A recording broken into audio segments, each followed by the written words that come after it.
A2Y এবং EMK centre আয়োজিত আজকে ইনোভেশন টক। আজকের বিষয় আপনারা আগে জেনেছেন, এন্টারপ্রেনারশিপ ইকোসিস্টেম। আজকে এখানে কয়েকজন গুরুত্বপূর্ণ মানুষকে আমরা আহ্বান করেছি। একজন ওয়াই গোষ্ঠী থেকে উদ্যোক্তা আসছেন তানজিম নূর, আমরা তার কথা শুনবো, তার প্রেজেন্টেশন দেখবো। এখানে আছেন EMK সেন্টারের পরিচালক আসিফউদ্দিন আহমেদ, যিনি এন্টারপ্রেনারশিপ নিয়ে যার অনেক দিন থেকে কাজ করবার অভিজ্ঞতা। আছেন এখানে আজাদুল ভাই, আজাদুল হক, চেয়ারম্যান B2B এবং আইল্যাবের অ্যাডভাইজার, যিনি দীর্ঘদিন দেশের বাইরে থেকে উদ্যোক্তা এবং এইসব R&D নিয়ে অনেক কাজ করার অভিজ্ঞতা আছে। এখানে আছেন বিডার ESDP প্রজেক্টের PD মহোদয় AK হাফিজ খান। এখানে আছেন বিডার নির্বাহী চেয়ারম্যান জনাব মোহাম্মদ সিরাজুল ইসলাম। আমরা এখানে আলাপ শুরু করব। আজকে উদ্যোক্তা সম্পর্কে জানার চেয়ে অনেক বেশি জানার চেষ্টা করব যে এই এন্টারপ্রেনারশিপ ইকোসিস্টেমে কোন কোন ফ্যাক্টর গুলো কাজ করে, এখানে যারা আমরা আছি, ফলে কিভাবে সেই ইকোসিস্টেমকে আমরা কাজে লাগাতে পারি। আমি প্রথমে আসতে চাই আজকে উদ্যোক্তা হিসেবে তানজিম নূরের কাছে। তানজিম নূর, আপনি একটু উপস্থাপনা দিতে চেয়েছিলেন, আপনি শুরু করতে পারেন। আমাদের আসলে আজকের যে মেইন টপিক ছিল স্টার্টআপ ইকোসিস্টেম নিয়ে। হোয়াট ইজ এন ইকোসিস্টেম আমি আগে একটু বলতে চাই সবার সাথে, যেহেতু এখানে ডাইভার্স ব্যাকগ্রাউন্ড অফ পিপল আছেন। আমি সবচেয়ে সিম্পলস্ট ওয়েতে আমি যেভাবে আসলে স্টার্টআপ ইকোসিস্টেমকে বুঝেছি আমি ঠিক ওভাবেই সবাইকে বুঝাবো। যেহেতু cricket is a very favourite sport of hours, আমরা সবাই মোটামুটি আমরা এখানে ক্রিকেট দেখি। ক্রিকেট দিয়ে আমি ছোট্ট একটা এক্সাম্পল বলতে চাচ্ছি। যদি আমরা দেখি, ফার্স্টে মাঝখানে আছেন হচ্ছে ক্রিকেট প্লেয়ার্স, বাংলাদেশ ক্রিকেট টিমের সব প্লেয়াররা, ওনারা এন্টারপ্রেনার কথার কথা। এই যে ক্রিকেট প্লেয়ার গুলো যে ওনারা দেশ বিদেশে খেলছেন, বিভিন্ন জায়গায় প্র্যাকটিস করছেন, ওনাদের স্কিলস, ওনাদের যত ধরনের ঘোরাফেরার বা সিকিউরিটি রিজন সবগুলো মিলে কিন্তু একটা স্টাফ জড়িত, একটা entire system is behind them. এখানে আমরা যদি বলতে পারি, এখানে আমাদের আছেন কে? আমাদের কোচ আছেন টু দ্য লেফট কর্নার, আমাদের BCB অ্যাডমিনিস্ট্রেশন আছেন যেটা হচ্ছে রাইট কর্নার, দেন আমাদের security team which is in the bottom right corner, and then আমাদের ফিজিও টিম বা নিউট্রিশনিস্ট সব medical team which is in the left bottom corner। এই যে পাঁচটা এন্টিটি, এই পাঁচটা এন্টিটি মিলেই is the entire ecosystem of our Bangladesh cricket team আমি বলতে পারি। কারণ কি, আমার যদি ফিজিওথেরাপিস্ট না থাকতো, আমার প্লেয়াররা ঠিক মতন খেলার পরে রিকভার করতে পারতেন না। আমার নিউট্রিশনিস্ট যদি না থাকতেন, ওনারা ঠিক মতো খাবার দাবার, নিজেদের স্বাস্থ্যের ব্যবস্থা ঠিক থাকতো না। আমাদের কোচ যদি না থাকতো, আমাদের প্লেয়াররা ভালো করে খেলতে পারতেন না। BCB যদি না থাকতো, তাহলে আমাদের প্লেয়ারদের কোনো অ্যাডমিনিস্ট্রেশন থাকতো না। সিকিউরিটি টিম যদি না থাকতো, ওনাদের সব জায়গা থেকে আসা যাওয়া, বিভিন্ন জায়গায় সিকিউরিটি ইস্যুস, এগুলো দেখার জন্য কেউ থাকতো না। সো আমার যেটা ধারণা বা আমার যেটা understanding of ecosystem, it is basically আমাদের যতজন একটা সার্টেন ইন্ডিভিজুয়ালকে বা একটা সার্টেন সেন্টার পয়েন্টকে, যে আমাদের এন্টারপ্রেনাররা, ওনাদেরকে ঘিরে যত ধরনের সকল support system, infrastructural system, financial system, সবগুলো মিলে আসলে আমাদের এন্টার ইকোসিস্টেমটা ফর্ম হয়। আমাদের স্টার্টআপ ইকোসিস্টেমে আসি। আমি আসলে স্টার্টআপ ইকোসিস্টেমটা খুব সুন্দর করে একটু টাচ করে যাব, ইন ডেপথ যাওয়া যাবে না, because it's a very vast topic. তো আমাদের আসলে বোঝার জন্য জাস্ট আমি ছোট ছোট করে টাচ করে দিয়ে যাচ্ছি যে আসলে কোনটা কোন পয়েন্টে, then I will add a few remarks to it. So ফার্স্টে উই ক্যান সি যে আমাদের এখানে আছেন কি 6টা স্ট্রাকচার আছেন অ্যারাউন্ড দ্য এন্টারপ্রেনার্স বা আমাদের উদ্যোক্তার আশেপাশে। একটা হচ্ছে রিসার্চ ফার্ম, একটা হচ্ছে আমাদের মার্কেট এবং মার্কেটের যে পটেনশিয়ালটা, একটা হচ্ছে আমাদের regulatory bodies and climate creators. I will come to climate creators later on. Funding and financing এর জন্য আমাদের যারা আছেন, যারা আমাদের আসলে ইনভেস্টমেন্টের সাইডে কাজ করেন বা আমাদের ছোট ছোট সিড ক্যাপিটাল প্রোভাইড করার জন্য কাজ করেন। Opportunity creators and catalyst, support organisations. এই 6টা মিলে আসলে আমাদের স্টার্টআপ ইকোসিস্টেমটা তৈরি করা হয়। বিকজ এই 6টা পয়েন্টের মধ্যে একটা পয়েন্টও যদি না থাকতো, আমরা আসলে একটা সোজা কথা বলতে একটা এন্টারপ্রেনারশিপ যে বৃত্তটা, এই বৃত্তটা কোনোদিন কমপ্লিট হতো না। এই পয়েন্টগুলো আসলে খুবই crucial for every entrepreneur to be successful. So first আমাদের হচ্ছে মার্কেট স্ট্রাকচার এন্ড পোটেনশিয়াল। আমাদের যদি আসলে জিডিপি গ্রোথ স্টেডি না থাকতো, আমাদের পার ক্যাপিটা ইনকামের যদি আসলে ইনক্রিমেন্ট না থাকতো, আমাদের মার্কেটটা তৈরি হতো না। Because at the very least if I can say, disposable income যদি আমাদের না থাকে, আসলে আমাদের হাতে ব্যয় করার যদি ক্ষমতাটা না থাকে, তাহলে কিন্তু আমরা আসলে নতুন সার্ভিসেস নিব না। আমার যদি আজকে আসলে হাতে ব্যয় করার সুবিধা না থাকতো, আমি কিন্তু পাঠাও ব্যবহার করতাম না বা আমি উবার ব্যবহার করতাম না। বা আমি চাল ডাল ব্যবহার করতাম না। এখন আমার কাছে ডিসপোজেবল ইনকামটা আছে বলেই, ব্যয় করার এই যে এবিলিটিটা আছে বলে আমি আসলে এখন চাল ডাল বা পাঠাও বা উবার এগুলো ইউজ করতে পারছি। এট দ্য সেম টাইম এখানে একটা ড্রব্যাক থাকে যে আমাদের employment and unemployment rate, unemployment which is at 40% right now, might have been holding back our potential, যে আমাদের যে অ্যাকচুয়াল পোটেনশিয়ালটা আছে নতুন নতুন সার্ভিস গ্রহণ করার, এটা আসলে একটু হোল্ড ব্যাক করে। বাট আস্তে আস্তে we are heading towards the point that will actually enable us to acquire this services. Next আমাদের আছে হচ্ছে গিয়ে ডিফিকাল্টি অফ ডুইং বিজনেস। এটা মার্কেট স্ট্রাকচার বা পোটেনশিয়ালে কেন দেওয়া হচ্ছে? মার্কেট স্ট্রাকচারের মধ্যে ব্যবসা কত সহজে আমি করতে পারবো, এটা খুব বড় একটা বিষয়। আমি আজকে গিয়ে যদি একটা ট্রেড লাইসেন্স খুলে একটা দোকান দিয়ে বসতে পারি, এটা আমার জন্য খুব ইজি একটা ব্যাপার। বাট আমি যদি না করতে পারি, সেক্ষেত্রে কিন্তু আমার আসলে চিন্তা করতে হবে বারবার যে আমি কোথায় যাব, কি করব, কি কারণে করব, কিভাবে আমি ব্যবসাটা করব, বা আমি এফসিএলসি কিভাবে করব, আমি প্রোডাক্ট কিভাবে। সো এটা একটা ডিফিকাল্ট জিনিস। So it is a very crucial part of the market structure or the potential of it. Market stability, আসলে আমার ইকোনমিক কি অবস্থা, আমার সব ধরনের ইম্পোর্টস এক্সপোর্টস, আমার ইনকাম অফ দ্য পিপল, আমার পার হেড ক্যাপিটা, এগুলো কি আসলে স্টেবল নাকি, are we heading towards the growth or are we declining. এটা আসলে খুবই স্ট্রাকচার, কারণ মার্কেট স্ট্রাকচার এবং পোটেনশিয়ালের উপরে ডিপেন্ড করে যে আমি কত ধরনের ইনোভেটিভ আইডিয়া গুলো আসলে আমাদের দেশে নিয়ে আসবো। নেক্সট আমি বলবো আমাদের important factor is regulatory bodies are climate creators. Climate creators কেন আমি বলতেছি? আসলে হচ্ছে আবহাওয়া এবং পরিস্থিতি, এটা আসলে ওনাদের উপরে অনেকটুকু নির্ভরশীল। কারণ আসলে ওনারা আমাদেরকে যেই অ্যাজ আ এন্টারপ্রেনার বা অ্যাজ আ উদ্যোক্তা, আমার যে এনভায়রনমেন্টে আমি অপারেট করব, সেই এনভায়রনমেন্টটা ওনারা আমাকে সৃষ্টি করে দিচ্ছেন। ওনারা এক ধরনের আমার বলবো আমার এখানে এন্টারপ্রেনারশিপ সৃষ্টি করতে আর উনি যদি আমাকে সুবিধাগুলো দিতে থাকেন ওনারা, তাহলে আমি কিন্তু সুন্দর মতন আমার implementation of my ideas I can easily accommodate. তো যেটার কারণে আমি ওনাদেরকে আসলে ক্লাইমেট ক্রিয়েটার্স বলি। যত easily it is to set up a business or the ways to get funds in or funds out, এটা আসলে আমাদের ক্লাইমেটটাকে তত এনজয়েবল করে ফেলে। As we know, Bangladesh is really low on the index of ease of doing business. So আসলে আমি বলবো যে regulatory bodies or climate creators are quite responsible for creating this easy environment for us, and they're really working towards it. I see a lot of changes from 4 years back than now. এখন আমি আসলে আগে যে অবস্থা ছিল, এখন কিন্তু অনেক সহজ হয়ে গেছে। অনেক সহজে এখন মানুষ ট্রেড লাইসেন্স করতে পারছে, ইনফরমেশন পাচ্ছে, অ্যাক্সেস পাচ্ছে A2I থেকে। আমাদের স্টার্টআপ বাংলাদেশ অনেক ধরনের প্রোগ্রাম করছেন ওনারা আমাদের জন্য। আমরা অনেক ধরনের আইডিয়া, নিজেরাই অনেক কিছু শিখছি নতুন নতুন এভরি সিঙ্গেল ডে।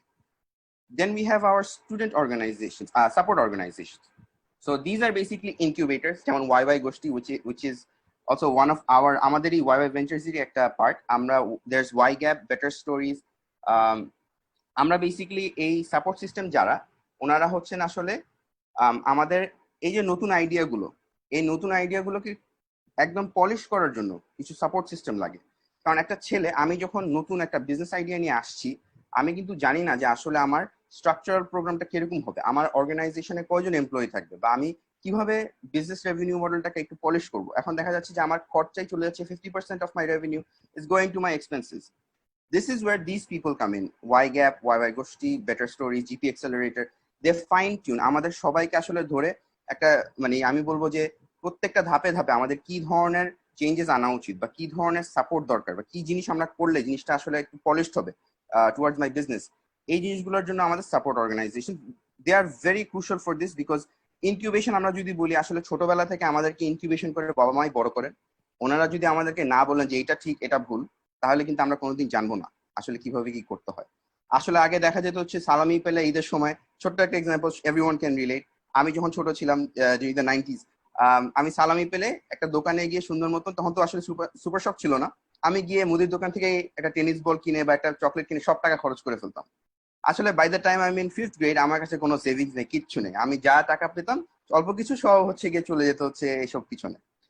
এখানে যেটা হয়, আমি অনেক সময়, আমি যেহেতু ইনকিউবেশন নিয়ে কাজ করি, আমি দেখি যে অনেক এন্টারপ্রেনার ফান্ড পায়, ভালো একটা অ্যামাউন্ট, হয়তো ছোট বাট তাদের জন্য ভালো অ্যামাউন্ট। তারা সব টাকাটা খরচ করে ফেলে হচ্ছে জুম সাবস্ক্রিপশন কিনছে, তারা হচ্ছে দামি দামি কিছু প্রোগ্রামের সাবস্ক্রিপশন কিনছে, যেগুলো আসলে তারা ফ্রি বা ট্রায়াল ভার্সন দিয়ে চালাতে পারে। বা অনেক জায়গায় দেখা যাচ্ছে তার খরচ চলে যাচ্ছে মানুষের পিছনে, আসলে তার দরকার ছিল 2জন মানুষ, কিন্তু সে 4-5জন মানুষ হায়ার করে নিচ্ছে ফান্ডটা পেয়ে।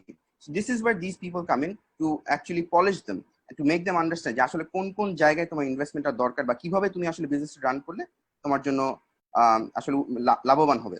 সো আমি এটা যদি সময় নষ্ট করছি, because this is very important. The ecosystem builders, ওনারা যদি সাপোর্ট দেন এই এন্টারপ্রেনার গুলোকে, তাহলে আমি বলবো যে a lot of entrepreneurs can go from failing to succeeding in a matter of at least 6 to 1 year, 6 months to 1 year. Next we have the financiers. These are the big people. সবাই আসলে IDLC, BYLC Ventures recently have started their funds. Bangladesh Angels, financial institutions like banks. আমাদের এখানে যেটা হয় আসলে venture capital বা investor networks বা financial institutions বা নন ব্যাংকিং ফাইন্যান্সিয়াল ইনস্টিটিউশনস যেটা হয়, ওনারা আসলে ট্র্যাকশন আলা এন্টারপ্রেনারদেরকে আসলে সাপোর্ট করেন ইউজুয়ালি।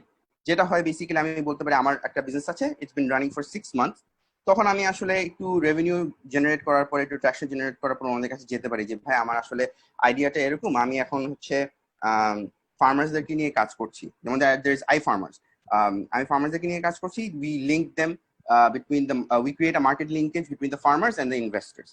আমি ওনাদেরকে যখন একটু ট্র্যাকশন দেখাবো, আমার কাস্টমার বেস দেখাবো, they will after looking at my potential they will try to invest something in me, but I would have been running for at least আমার কয়েকদিনের জন্য অপারেট করার একটা মিনিমাম ক্রাইটেরিয়া থাকে। বাট এখন যেটা হচ্ছে আসলে আমি যেটা দেখলাম, অনেক ভেঞ্চার ক্যাপিটাল বা অনেক ফান্ডস আসলে আইডিয়া স্টেজ মানুষদেরকেও আসলে ইনভেস্টমেন্ট করছেন। ইনভেস্টমেন্ট যে শুধু আপনার 6 মাস হতে হবে বা 1 বছর ব্যবসা চলতে হবে তা না। Things have change drastically over the last 1 ইয়ার। 1 বছরের মধ্যে অনেক আমি চেঞ্জেস দেখছি। এখন হচ্ছে 6 মাস, এবং আমি এটাও দেখেছি যে কোনো আইডিয়া, জাস্ট একটা আইডিয়া নিয়ে সে ফান্ডস ক্রিয়েট করে সে তার বিজনেস স্টার্ট করে দিচ্ছে। এখন আসলে অনেক ফ্লেক্সিবল হয়ে গেছে। So these are some of the institutions that can help you with financing, especially Bangladesh Angels, Angel Investor Network. There are people who are sitting, মানুষ বসে আছে টাকা নিয়ে যে আপনার একটা ভালো আইডিয়া বের করলে সেটা ইনভেস্ট করবেন, কিন্তু আমরা আসলে কানেক্ট করতে পারি না বিকজ আমরা জানি না। তো জানাটা আমাদের খুব জরুরি। এখানে যতগুলো 6টা সাপোর্ট সিস্টেম আছে এগুলো আমাদের না জানলে আমরা এন্টারপ্রেনার হিসেবে আসলে সাকসিড করতে পারবো। ভালো ভালো আইডিয়া আমি দেখি যে চলে যায়। আমি ইভেন মফস্বল শহরে, আমি আসলে যখন আমি কর্পোরেট চাকরিতে ছিলাম, আমি মফস্বল শহরে ছিলাম পোস্টেড ফর আ ওয়াইল, আমি অনেক ভালো ভালো ছেলে ফেলে দেখছি হু ড্রপড আউট সুন্দর সুন্দর আইডিয়া থেকে। এবং ঢাকাতে এসে দেখি একটা ফ্যান্সি একটা ছেলে, সে সুন্দর মতন আইডিয়াটা ইমপ্লিমেন্ট করে তার নেটওয়ার্কের সাথে কানেক্ট করে সে কিন্তু আইডিয়াটা চালাচ্ছে, অথচ গ্রামের সেই ছেলেটা কিন্তু বা মফস্বলের সেই ছেলে কিন্তু আটকে আছে। তো ওদের কাছে আসলে পৌঁছে দেওয়া যে এই ইনস্টিটিউশন গুলো আছে, টাকা নিয়ে বসে আছে, যে তোমরা ভালো আইডিয়া আনো, we will support you. So এই জিনিসটা আমাদের জানার খুবই প্রয়োজনীয়। Next we have research and media. Of course Light Castle Partners আমার খুব ফেভারিট একটা ওয়েবসাইট, SD এশিয়া কাইজেন। ওনারা হচ্ছে মার্কেট স্ট্রাকচারের ব্যাপারে বা কনজিউমার ইনসাইটস ব্যাপারে আমাদেরকে সব ধরনের ডেটা দেন। ওনারা কেন প্রয়োজনীয়? ওনারা যদি না থাকেন আমি আজকে জানতে পারবো না যে বাংলাদেশে আনএমপ্লয়মেন্ট রেট কত, বা বাংলাদেশে আনএমপ্লয়মেন্ট রেটের সাথে আমার এখানে ডিসপোজেবল ইনকামের লিঙ্কটা কোথায়, বা আমার ডিসপোজেবল ইনকাম যতটুকু আছে এটা কত হারে বাড়তেছে, এবং এটা এন্টারপ্রেনারশিপ সিস্টেমে আসলে কি ধরনের এফেক্ট আছে, মানুষের ability to use new services. আমি কথার কথা আমি হেলিকপ্টারের একটা চার্টার প্ল্যাটফর্ম বানাবো, মানুষ হেলিকপ্টার দিয়ে ঢাকা থেকে মুন্সিগঞ্জ যাবো, মুন্সিগঞ্জ থেকে ফেনী যাবো, ফেনী থেকে আমি ঝালকাঠি যাবো। এই যে একটা সিস্টেম আমি বের করলাম, আমি যদি নাই জানি এটা ডিমান্ড কত, আমি একটা হেলিকপ্টার কিনে বসে থাকবো 30 লাখ 40 লাখ টাকা দিয়ে, কেউ আসবে না, দিন শেষে আমি দেউলিয়া হয়ে ব্যাংক বন্ধ করে শেষ, আমার আইডিয়া ধ্বংস, আমিও শেষ। সো এটার জন্য আসলে research and medias are very important. আমি এগুলো দেখে এই ওয়েবসাইট গুলো দেখে আমি বুঝতে পারবো যে কোন ডিমান্ড গুলো আসলে এখন ইন হাই, যেমন logistics and fintech, financial tech is very important right now. আমাদের এখানে হচ্ছে কি আসলে এই মডেল গুলো এখন খুবই থ্রাইভিং, খুব ভালোভাবে চলছে। So these are very important for understanding the system, যে কি ধরনের রিসার্চ চলছে, কি ধরনের ডেটা আছে আমাদের হাতে। Next opportunity definitely. এখানে আমি আসলে সবগুলো তো আসলে লোগো আমি দিতে পারিনি, there is so many institutions. EMK is one of them. There is Hulk Prize, যারা ইউনিভার্সিটি ইনোভেশন কম্পিটিশন করছেন। আমি গেস্ট লিস্টের মধ্যে অনেকজনকে দেখছি from the Hulk Prize that I've known personally. And there's also UNDP Personal Programs Development Agency থেকে Youth Collab is one of them, যারা হচ্ছে youth entrepreneurship নিয়ে ওরা আমাদেরকে সাপোর্ট করছে আমাদের Bangladesh রিজনে। I was lucky enough to visit one of their programs. It's very amazing. অনেক innovative idea আসে বাংলাদেশ থেকে। Digital Khichudi Challenge is also a concern of the UNDP. It's on the Peace and Tolerance Inclusive Bangladesh Project, PTIB. So it works on digital literacy and stuff like that. So entrepreneurship নিয়ে যত ধরনের boosting ইকোসিস্টেমটা যদি না থাকে আমরা আসলে বুঝতে পারবো না যে কোন জায়গায় কোন কোন সাপোর্ট গুলা দরকার। একটা এন্টারপ্রেনার যখন আসবে বা একটা এন্টারপ্রেনার যখন স্টার্ট করবে তার জার্নি, সে কিন্তু হারিয়ে যাবে, সে আসলে বুঝতে পারবে না যে কোথায় যাইতে হবে, কার কাছে আমি ফান্ড, কার কাছে আমি সাপোর্টের জন্য যাব। আমি একটু আসিফউদ্দিন আহমেদের কাছে আসি। আসিফ ভাই, আপনি ইএমকে থেকে, ইউল্যাব থেকে আপনি এন্টারপ্রেনারশিপ নিয়ে কথা বলেন, কাজ করেন, চিন্তা করেন। এখন এই তানজিম যা বললো এর বাইরেও এমনি পুরো বাংলাদেশে ওভারঅল এন্টারপ্রেনারশিপ নিয়ে মানে আরো এই রকমের কত রকমের এন্টারপ্রেনারশিপ বিকশিত হচ্ছে গ্রামে শহরে, সে সম্পর্কে যদি আরেকটু চিত্র আমাদেরকে দেন, এবং এই যে ইকোসিস্টেমটা নিয়ে আলাপ হচ্ছে মানে এইটা নিয়ে যদি আপনি আরো কোনো কমেন্ট করতে চান যে এই এই entrepreneurship বাংলাদেশের চিত্র, এরা কিন্তু এই সময়কালে এই ধরনের প্রবলেমের মধ্যে আছে বা আগামী দিনে এই ধরনের প্রবলেম আসতেছে, মানে সবকিছু মিলিয়ে যদি আপনি ছোট্ট করে বলেন। Having said that, entrepreneurship ecosystem যেটা তানজিম দেখালো, এবং এখানে মানিক ভাই আমি একটু বলতে চাই, আমাদের যে সবচেয়ে বড় প্রবলেম যে জায়গাতে, সেটা হচ্ছে আমাদের এখন পর্যন্ত কোনো প্রপার entrepreneurship ecosystem ম্যাপিংটা করা হয়নি। হ্যাঁ, যে একটা ম্যাপিং দরকার পড়ে, হ্যাঁ, যে একটা প্রপার রিসার্চ দরকার পড়ে, এবং পুরো একটা ম্যাপিং লাগবে যে আসলে entrepreneurship-এ কে কোথায় আছে, কে কাকে কিভাবে হেল্প করতে পারে। কারণ যখন একটা ইউথ entrepreneur আসে তখন কিন্তু সে লস্ট হয়ে যায় যে আমি কার কাছে যাব, কোথায় যাব, কিভাবে যাব। এই ইকোসিস্টেম ম্যাপিংটা খুবই ইম্পর্টেন্ট, এবং এটা বাইরে আমি এনসিসিটির কথা বলছিলাম, ওখানে একজন লোকই আছেন যে অনেক বছর ধরে এন্টারপ্রেনারশিপ করে উনি অনেক অর্থ উপার্জন করেছেন, এবং উনি এখন এই পুরো ইকোসিস্টেমটা ম্যাপিং করেন এবং আপডেট করেন। ভিয়েতনাম রিসেন্টলি করছে ইউনিভার্সিটি অফ টেক্সাস অস্টিনকে দিয়ে। ওনারা একদম শেষের দিকে চলে এসেছিলেন, কোভিডের কারণে বোধহয় পিছিয়ে গেছেন। It is very expensive. EMK centre থেকে আমরা প্রপোজ করেছি ইউএস এমবেসি, কিন্তু এটার যে বাজেটটা হয়তো আমরা পুরো এখনো মানে ম্যানেজ করতে পারিনি, এটা আসলে আরো লাগবে। ইকোসিস্টেম ম্যাপিংটা ইজ দ্য ফার্স্ট থিং। আপনি যেটা যে বললেন তানজিম, আমি শর্ট করে বলি যে এই ecosystem mapping has to be done in the first place to really, কারণ কে কোথায় আছে এটা এখন আমরা জানি না, এবং এটাতে যেটা হচ্ছে যে পিপল আর ডুপ্লিকেটিং থিংস এবং রিসোর্সের অপচয় হচ্ছে। ধরেন আমি একটা কাজ করি, সেটা আপনিও করছেন এবং আরেকজনও করছে, এবং এতে আসলে রিসোর্সের অপচয় হচ্ছে। I think this is a really big challenge, এবং এটা আমাদের ইজ দ্য নেক্সট স্টেপ। আমি এখানে রাখি, পরে I can come back to this other question. Thank you Asif ভাই, থ্যাংক ইউ। আপনি তো আরো কতগুলো নতুন তথ্য দিলেন, থ্যাংক ইউ। আমি একটু আজাদুল হক ভাইয়ের কাছে যেতে চাই।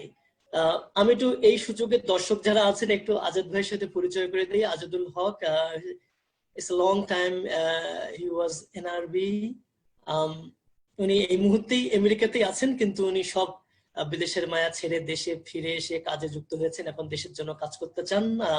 পৃথিবীর বড় বড় প্রতিষ্ঠানে কাজ করেছেন একজন ফেমাস ইঞ্জিনিয়ার হিসেবে, এবং আরেকটা পরিচয় হলো উনি বাংলাদেশের সরকারের যে আই ল্যাব আছে তার অ্যাডভাইজার। আজাদ ভাই, একটু আপনাকে একটু কুইকলি মন্তব্য করতে অনুরোধ করবো যে এই যে ইকোসিস্টেম নিয়ে তানজিম এবং আসিফ ভাই যেটা বললেন, আপনি তো দীর্ঘদিন এন্টারপ্রেনারশিপ নিয়ে ডিরেক্টলি কাজ করেছেন দেশের বাইরে, ইকোসিস্টেম নিয়ে কি কুইকলি আরেকটু করে মানে বলতে চান? তারপরে আমরা যদি আরো আমি অ্যাড করি। I think it was a very good presentation Tanzim, it's really good. আমি একটা ওয়ার্ড অ্যাড করব before the ecosystem, favourable ecosystem.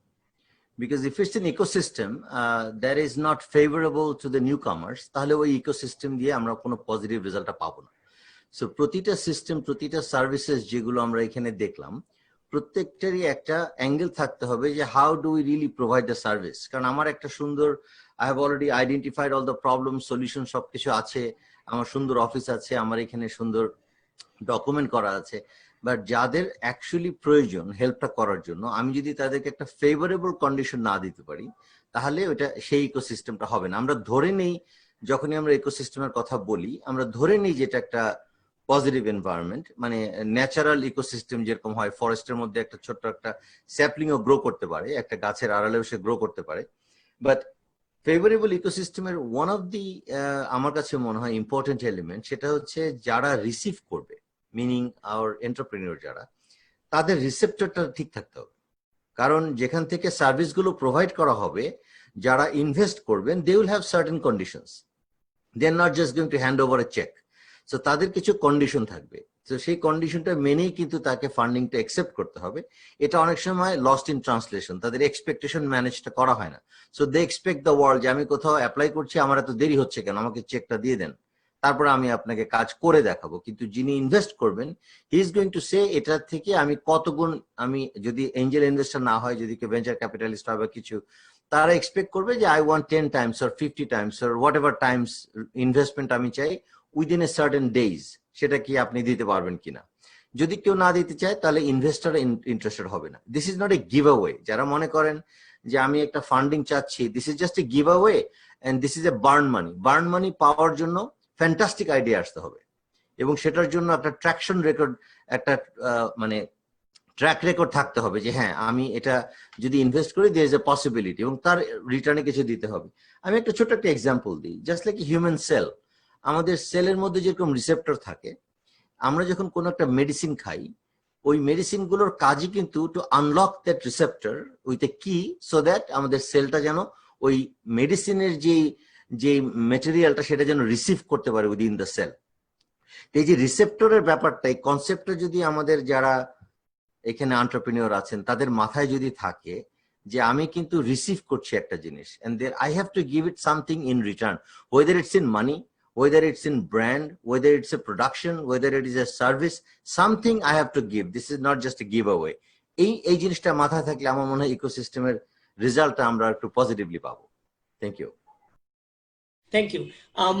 আমি একটু ইএসডিপির পিডি মহোদয়ের কাছে যাই। পিডি মহোদয় যদি ছোট্ট করে ওটা একটু বলেন, এই প্রজেক্টটা কি, কিন্তু তারও চেয়ে ইম্পর্টেন্ট, ওটা হয়তো জানে সবাই যে আপনারা এই যে হাজার হাজার উদ্যোগ তৈরির জন্য কাজ করছেন, কিন্তু একটু শুনতে চাই যাতে করে এখানে যেহেতু এন্টারপ্রেনারশিপ ইকোসিস্টেম সম্পর্কে জানতে আসছে, মানে এই যে আপনার এই প্রজেক্টের মাধ্যমে যারা উদ্যোক্তা হিসেবে তৈরি হচ্ছে তারা কি ধরনের সমস্যার মুখোমুখি হচ্ছে সেগুলোর যদি দুই একটা উদাহরণ দেন, এবং সেই সমস্যাগুলো কিভাবে তারা কাটিয়ে উঠছে, সেখানে প্রজেক্ট থেকে আপনারা কি করেন সেগুলোর যদি কিছু উদাহরণ দেন, তাহলে যেটা হয় যে অন্যদের জন্য এটা রিলেট করাটা সহজ হবে এবং তারাও তখন আপনার কাছে হয়তো আসবে। আমি এক কথায় যদি বলি, উদ্যোক্তারা এই সময় যে ধরনের প্রবলেম ফেস করছে, আমরা আমাদের এখান থেকে বসে তাদের সকল সমস্যাকে খুব দ্রুত যে সমাধান দেওয়ার সেটা দিতে পারছি না।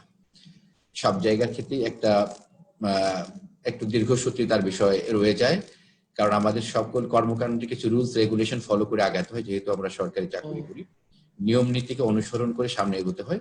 এগুলো অনুসরণ করে এগোতে গেলে আসলে সকল ক্ষেত্রে সঠিক কাজের সঠিক রেজাল্টটা পাওয়া যায় না। যে কথাটি বলছিলেন এখানে আজকের যে presenter, that was very fantastic, really fantastic presentation. যে ইকোসিস্টেমের কথা যিনি বলে গেলেন, যে এটা তানজিম নূর, তারপরে এর সাথে আজাদ ভাই অ্যাড করলেন যে ফেভারেবল ইকোসিস্টেম। আমি আসলে এই জায়গাটাই ফোকাস করব যে ইকোসিস্টেম কার জন্য দরকার, কতটুকু দরকার, সেটুকু যদি আমরা ফাইন্ড আউট করতে না পারি তাহলে কিন্তু আমরা ওই ধরনের ইকোসিস্টেম প্রোভাইড করতে পারছি না। আমার সকল এন্টারপ্রেনার কিন্তু একরকম না। আমি যখন আজকে 64 জেলায় এন্টারপ্রেনারশিপ ট্রেনিং যখন প্রোভাইড করতে যাচ্ছি, 64 জেলার উদ্যোক্তাদের সাথে যখন আমার কথা হচ্ছে, আমি কিন্তু এক এক জায়গায় এক এক রকমের উদ্যোক্তা পাচ্ছি। অনেকে আছে যেটা তানজিম নূর বলে গেলেন যে এই যে ভেঞ্চার ক্যাপিটালিস্ট যারা আছে আমাদের, যে এদেরকে যে তারা টাকা নিয়ে বসে আছে বাট তারা প্ল্যান খুঁজে পাচ্ছে না, তারা ক্রিয়েটিভিটি খুঁজে পাচ্ছে না, তাদের কোনো ইনোভেশন খুঁজে পাচ্ছে না যাকে এখানে ফান্ডিং করা যায়। তো এই জায়গাগুলোকে আমরা এখন পর্যন্ত এভাবে পৌঁছাতে পারিনি। কিন্তু তো এই জায়গাগুলো যখন আমরা আমাদের রুট লেভেলে পৌঁছে দিতে পারবো তখন বোধহয় একটু সুফলগুলো পাওয়া যাবে। আর কাদের জন্য কি ধরনের সুবিধা দরকার সেটার জন্য একটা ম্যাপিং করা দরকার। আসলে যেটা বলছিলেন যে আজাদ ভাই, যে ফেভারেবল ইকোসিস্টেমে আমাদের টোটাল একটা কমপ্লিট ম্যাপিং করা দরকার। এই কমপ্লিট ম্যাপিংটার ক্ষেত্রে আমি বলবো এই ম্যাপিংটা জোনওয়ারি করা দরকার এবং উদ্যোক্তা ভেদে এই ম্যাপিংটা করা উচিত। সকল উদ্যোক্তার জন্য একরকম ম্যাপিং হলে সেটি হবে না, কারোর জন্য সেটি দেখা যাবে যে এই ম্যাপিং কাজে আসছে, কারোর জন্য আসছে না। আমার শহরের উদ্যোক্তাদের সাথে গ্রামের উদ্যোক্তাদের মেলালে সেটিও সম্ভব হবে না আর কি। তো কোভিড-19 সিচুয়েশনকে সামনে রেখে আমরা আমাদের উদ্যোক্তাদের কাছ থেকে 64 জেলার উদ্যোক্তাদের কাছ থেকে তাদের সমস্যাগুলো, কি ধরনের সমস্যা ফেস করছে সেগুলো আমরা কালেক্ট করেছি। আমরা কালেক্ট করে যেটি পেয়েছি সেই বিষয়গুলোকে আমরা কম্পাইল করে আমাদের মাননীয় নির্বাহী চেয়ারম্যান মহোদয়ের কাছে পাঠিয়ে দিয়েছি। তারা একটু এগুলো দেখবেন, দেখে বিবেচনায় নিয়ে এসে কিভাবে তাদের ফেভারে কাজ করা যায়, তাদেরকে এখান থেকে উত্তরণের পথ দেখিয়ে দেওয়া যায়, সেগুলো নিয়ে আমরা ভাবছি এখন। Thank you. আমি এবার একটু বিডার চেয়ারম্যান মহোদয়ের কাছে আসতে চাই। স্যার, একটু আপনার অনুভূতি শুনতে চাই, এবং আপনি একজন উদ্যোক্তার প্রেজেন্টেশন দেখলেন, তারপরে ইকোসিস্টেম নিয়ে কিছু কথাবার্তা হলো। এখন এই যে গ্রামের, যেটা তানজিম গোড়াতেই বললো, এই যে গ্রামের ছেলে মেয়েদের কাছে এরকম চমৎকার আইডিয়া আছে কিন্তু তারা আর এগোতে পারে না, এসব মিলিয়ে যদি আপনার মন্তব্য এবং তারা বিটা থেকে কি পেতে পারে কি পারে না সব মিলিয়ে যদি স্যার একটু গল্পের ঢঙ্গে আপনি কথা বলেন sir. Thank you Manik Mohammad.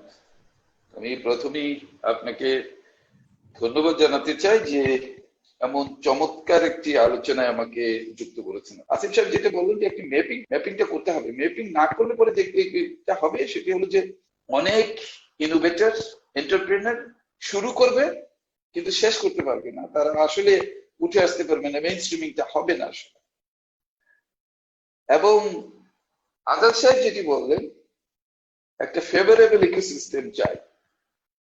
Yes, ecosystem থাকলে তো হবে না। এখানে রেগুলেটর আছেন, রেগুলেটররা সব বসে আছেন রেগুলেশন করে, যাতে করে যারা বাজারে আছেন তাদের চাপ সহ্য করতে না পারে, শুধু তাদেরকে কি করতে হবে, তাদেরকে কিভাবে ফেভার করতে হবে সেই কাজটি তারা করছে। নতুনদেরকে বাজারে নিয়ে আসতে হবে এটা নিয়ে তাদের মাথা ব্যথা নাই, কারণ এটা করতে গেলে নিজেকে রিস্ক দিতে হবে। সরকারি কর্মকর্তাদের কাজে রিস্ক নাই এটা মনে করার কোনো কারণ নাই, কিন্তু সরকারি কর্মকর্তা যারা কাজ করেন তারা কিন্তু অনেক রিস্ক তাদেরকে নিতে হয়, অনেক সময় তাদের চাকরির রিস্ক নিতে হয়, অনেকটা সময় তাদের জীবনের রিস্ক নিতে হয়।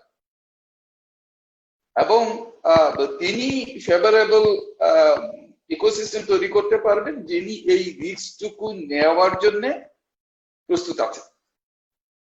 যদি তার জন্য প্রস্তুত না থাকেন, আমাদের দেশে ব্যুরোক্রেসিতে যে অবস্থা বিরাজ করে তাতে রিস্ক টেকার খুবই কম, এটাও মাথায় রাখতে হবে। যে কারণে আমরা আসলে ফেভারেবল ইকোসিস্টেম ডেভেলপ করতে আসলে আমরা অনেক সময় নিচ্ছি। এবং আমি মনে করি যে এখানে যে আলোচনাটি হচ্ছে, আলোচনার crux of the discussion is this, যে যারা আমাদের এন্টারপ্রেনিউর হবে অবশ্যই তাদেরকে গতানুগতিক হলে হবে না, কারণ আমরা যে সময়টা পার করছি বিশেষ করে সোশিও ইকোনমিক ডেভেলপমেন্টের ক্ষেত্রে, এর সাথে আবার এই প্যান্ডেমিক যুক্ত হয়ে আমাদেরকে যে চ্যালেঞ্জটা ছুড়ে দিয়েছে, তাতে একেবারে গতানুগতিক ব্যবসা করার জন্য যে ধরনের অ্যাপটিটিউড দরকার পড়ে ওটা দিয়ে সম্ভবত আর আমাদের চলবে না। আমাদেরকে একটু আউট অফ দি বক্স চিন্তা করতে হবে, মাথাটা খাটাতে হবে,